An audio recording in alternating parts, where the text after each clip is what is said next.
취득세 감면 혜택이 연장될 것이라는 소식이 발표됐는데요. 부동산 시장에 어떤 영향을 미칠지 예측들이 엇갈리고 있습니다. 하지만 아직까지는 별다른 움직임이 없는 것 같습니다. 네, 전문가들이 올해 부동산 시장 전망들을 다각도로 하고는 있지만 시장 반응은 썰렁합니다. 지금이 바닥이다, 좀 올라갈 거다 이런 말들이 많은데 수요자들 역시 취득세 법안이 구체화되는 것을 보고 움직이겠다는 입장입니다. 목동의 한 아파트 단지. 지난 연말까지만 해도 거래가 꾸준했지만 새해가 시작되자 거래는 물론이고 문의조차 뚝 끊겼습니다.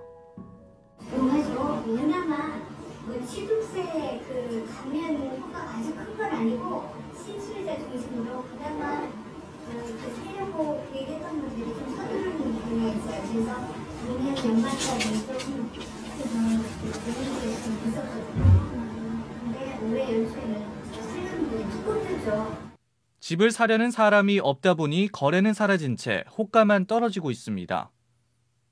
강동구의 한 아파트는 호가가 한 달 전에 비해 6천만 원이 내렸고 분당 신도시에서도 4천만 원이 떨어지는 등 가격을 내린 아파트가 속출하고 있습니다. 이처럼 차가운 분위기는 준공을 앞둔 입주단지에서도 나타나고 있습니다.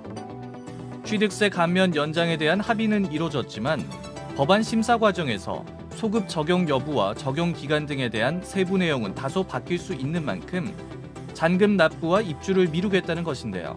사실은 시공사 입장에서는 오늘 모든 손이 끝까지 계속 마이너스 되다가 지금 잔금이 들어와야 해소가 되는 건데 안 들어오면 사실은 적자가 계속 나고 있는 상태가 되는 거죠. 그러나 실제 취득세 감면 조치가 적용된다고 하더라도 꺾일 대로 꺾여버린 분위기를 끌어올리기에는 한계가 있을 것이라는 전망입니다.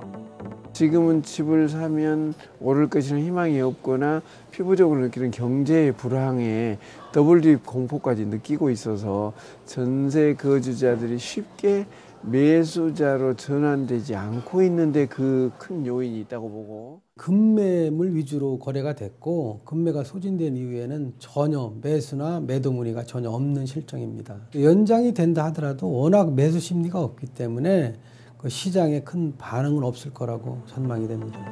또한 일시적인 거래량 감소보다 더 심각한 문제는 시장의 불확실성이라는 지적도 힘을 얻고 있습니다. 그 정책의 신뢰도에도 문제가 생기면서 시장은 좀 대혼란 상태에 빠졌다고 볼 수 있죠. 세금 정책의 불확실성으로 인해서 다시 시장이 급냉하고 있고 또 침체 위기를 겪고 있다고 볼 수 있습니다. 부동산 시장은 심리의 영향을 많이 받습니다.